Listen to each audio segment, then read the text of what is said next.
Hey YouTube, what's up? How's it going? In this video, we're going to break down my Chimera and my SPX-80 sniping class. You guys know I love to snipe if you guys have been watching me on Twitch, and I dominate with these guns. So I figured it was only a matter of time before you guys get to see these things on YouTube.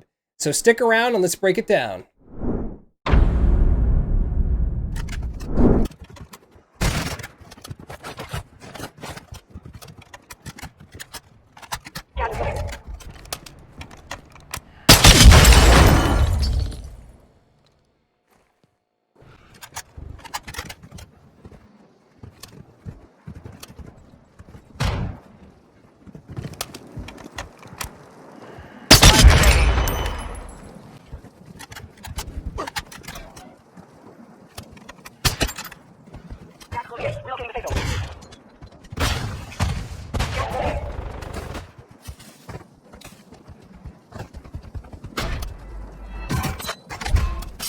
Requesting weapons. Position marked.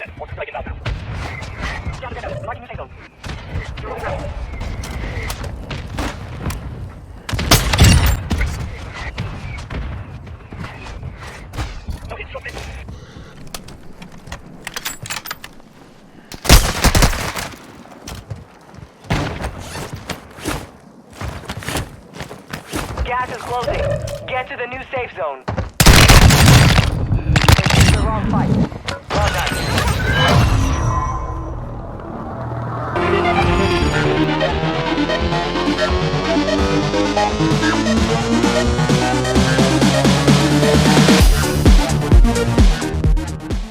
Hey guys, thanks for sticking around, so let's get right into it. For the Chimera and the recoil, we have a vertical with a left and a vertical curve. And the benefit of that is the vertical, the left shift is so minimal, it's very easy to control this gun. And I'll kind of show you here what it looks like. There's that left. And in most practical fights, when you're fighting somebody, you're not really going to notice that because you're going to be moving with your left stick. And, you know, you're probably going to end up negating a lot of that just based on your movement.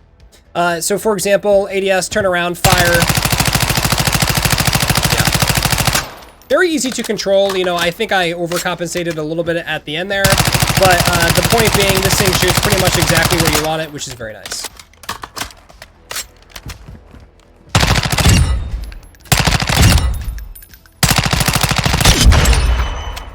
And that was still with 14 bullets in the mag. So the thing about sniper support guns is ARs are really your best bet.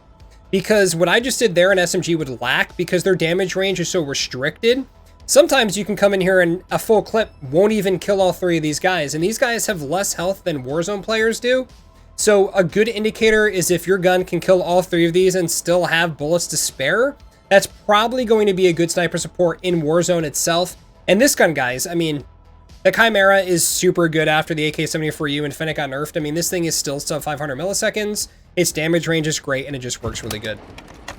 So for the sniper, you know, I prefer to hold my breath when I shoot, but if you don't want to hold your breath and you want to actually just, you know, ADS and fire, the sway on the gun is actually very minimal with this build that I'm about to show you, which makes it very easy to use. And the fire rate on the SPX is so high that getting those two-shot kills is a lot easy. The thing about firing range that not a lot of people want to show is you can actually show two-shotting in here, guys. Check this out. By shooting them in the leg, it does not kill them.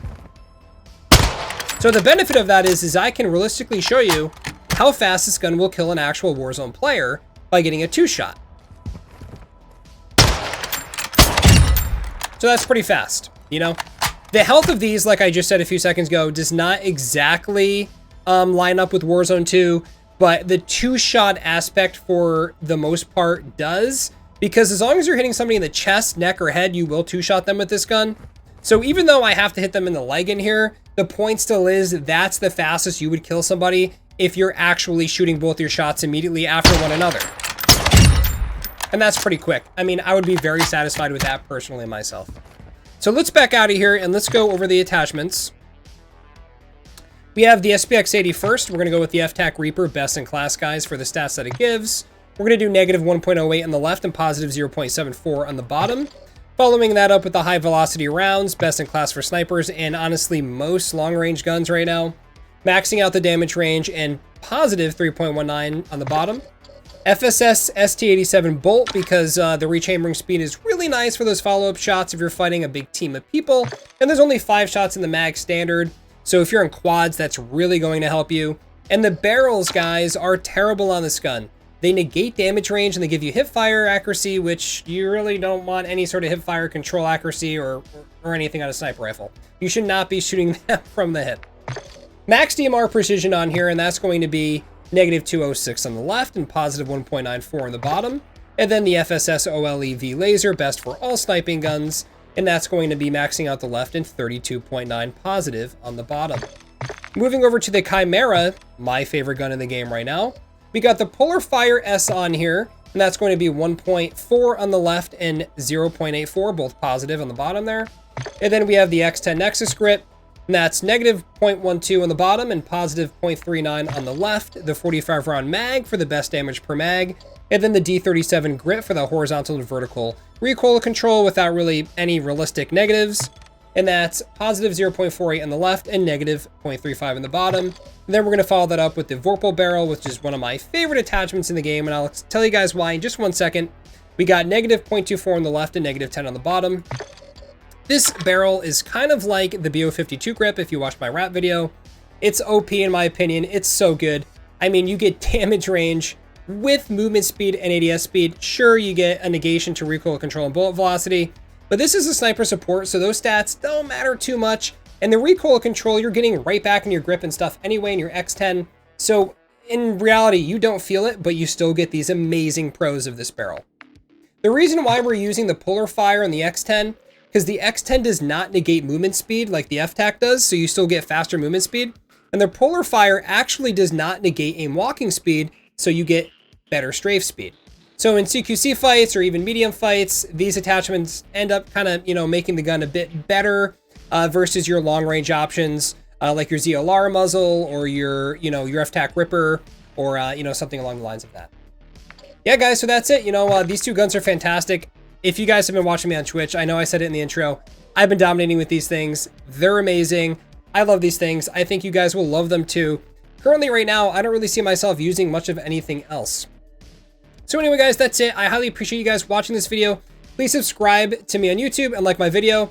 Follow me on Twitch, it's Excision TV, and follow me on Twitter, it's Excision Official. I do post any sort of schedule changes on Twitter from time to time. Sometimes, things do come up. But I stream normally on Monday, Wednesdays, and Saturdays, guys, every evening starting around 8 o'clock. Saturdays, it's usually around 9. But I stream anywhere from 4 to 5 hours. So I really hope you guys get in that stream, talk to me, ask me any questions you have, and don't feel afraid to comment on the video. All right, guys, take it easy. Peace out.